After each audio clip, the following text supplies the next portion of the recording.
तो हम लोग जैसे कि 12th इंटरमीडिएट जो क्लास है उसको हम लोग पढ़ रहे हैं। हम लोगों ने एक चैप्टर पढ़ा रासायनिक बलगत जिससे जुड़े हुए कई प्रश्नों को ऑफलाइन भी हमने आपको सॉल्व करके दिया, जिसने जो भी प्रश्न पूछे। अब हम लोग नया चैप्टर आज से शुरू करने जा रहे हैं और चैप्टर का नाम है पृष्ठ रसायन। पृष्ठ रसायन, इंग्लिश में इसे हम लोग सरफेस केमिस्ट्री कहते हैं।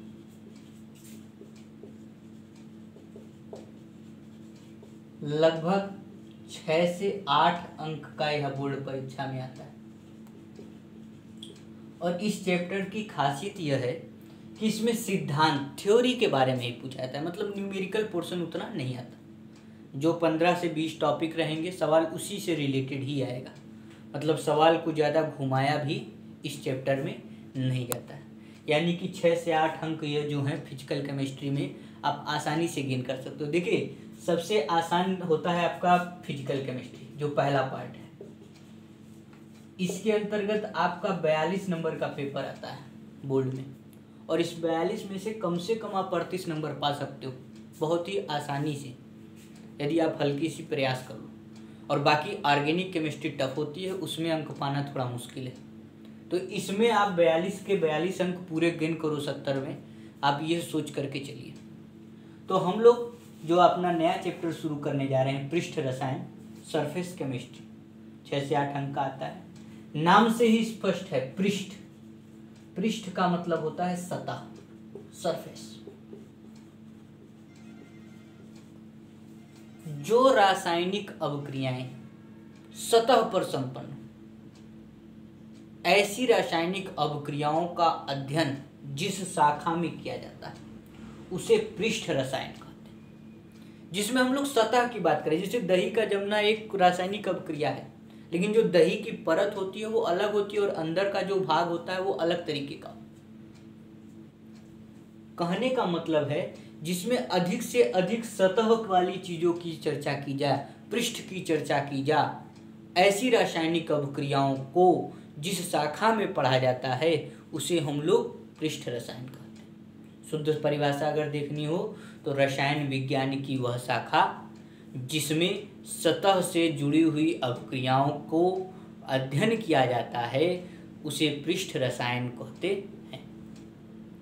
अच्छा, इसके अलावा इंग्लिश में अगर कहें तो the branch of the chemistry in which we study about the interaction of surface phenomena that is known as surface chemistry. Surface पर जो भी काम हो, जैसे अगर कहीं पर कपड़े हैं तो कपड़े के ऊपर धूल के कण पड़े तो वो सरफेस पे पड़ेंगे। पानी है, पानी कपड़े के ऊपर पड़ रहा है तो सरफेस पे पड़ रहा है। मतलब ऐसी कोई भी क्रिया जो सरफेस के द्वारा घटित हो रही है, जैसे केमिस्ट्री में नाइट्रोजन और हाइड्रोजन मिलते हैं, अमोनिया बनाते हैं, लेकिन यह काम पैलेडियम नामक उत्प्रेरक की सतह पर होता है। सतह का कुछ न कुछ योगदान है।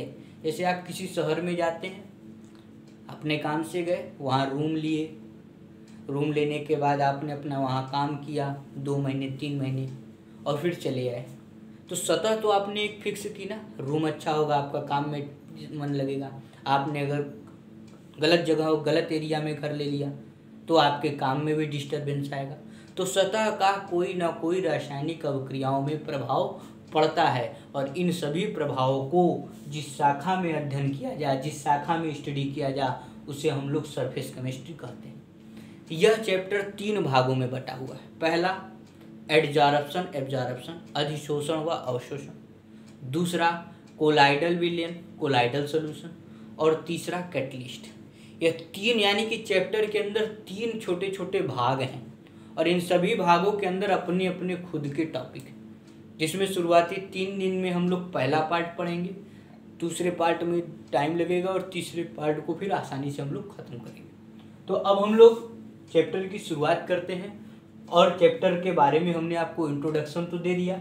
जो हमारा इस चैप्टर का पहला टॉपिक है वह है अधिशोषण, और इसके साथ दूसरा टॉपिक भी आप लिख लीजिए बगल में, अवशोषण।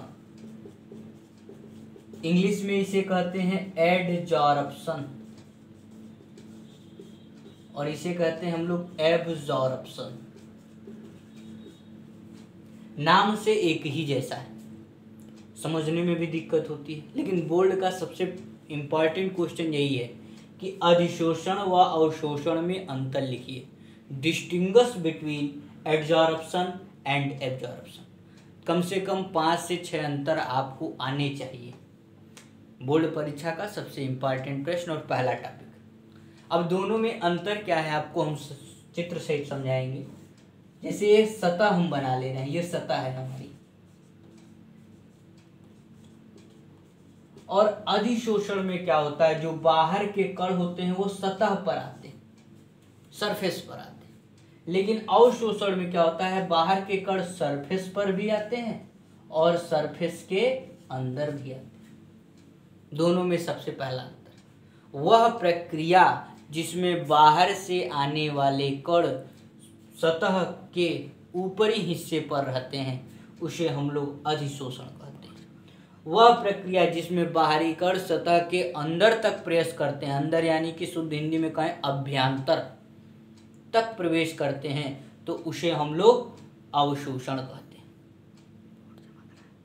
ठीक, तो यह दोनों में जो है हमारा अंतर है, अधिशोषण और अवशोषण।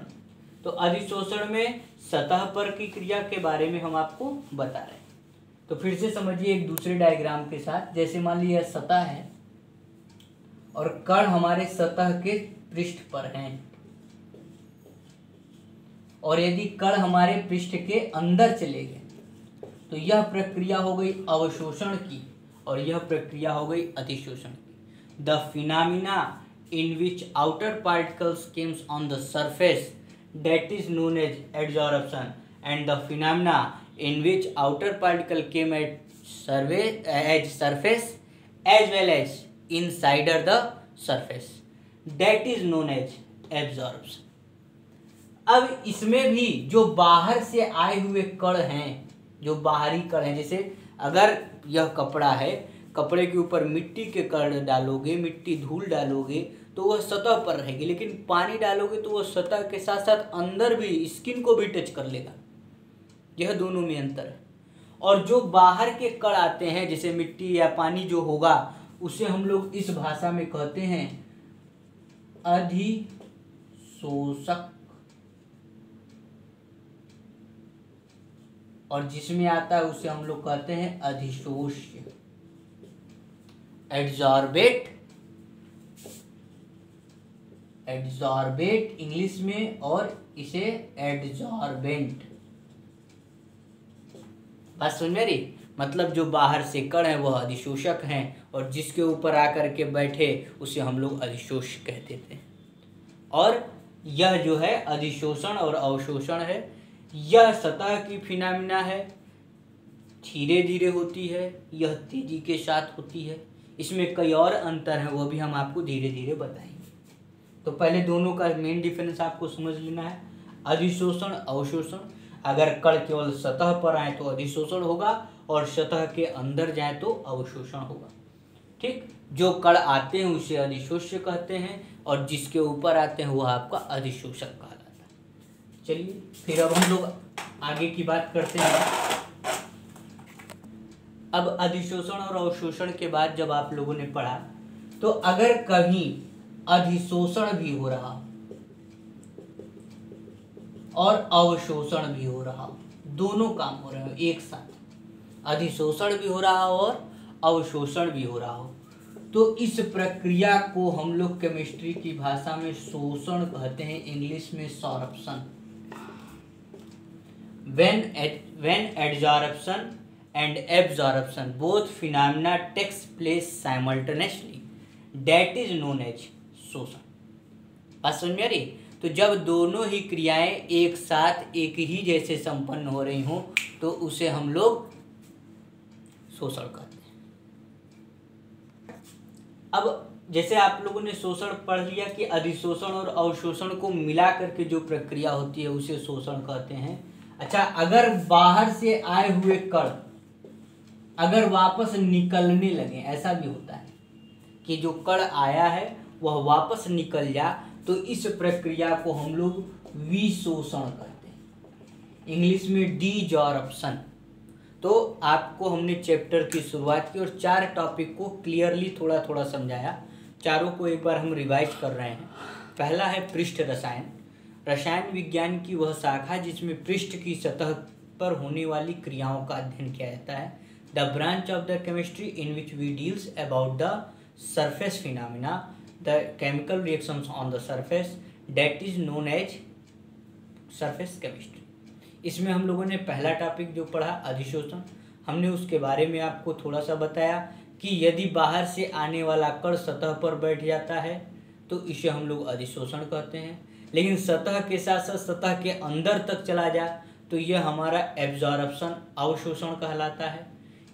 और यदि दोनों प्रक्रिया एक साथ हो तो इसे हम लोग शोषण सौरप्शन कहते हैं। और यदि बाहर से आने वाला कण सतह छोड़ दे तो इसे हम लोग विशोषण या डिजॉर्प्शन कहते हैं। ये 4 पॉइंट है, चारों पॉइंट में को आप ध्यान से देखिए और पढ़िए।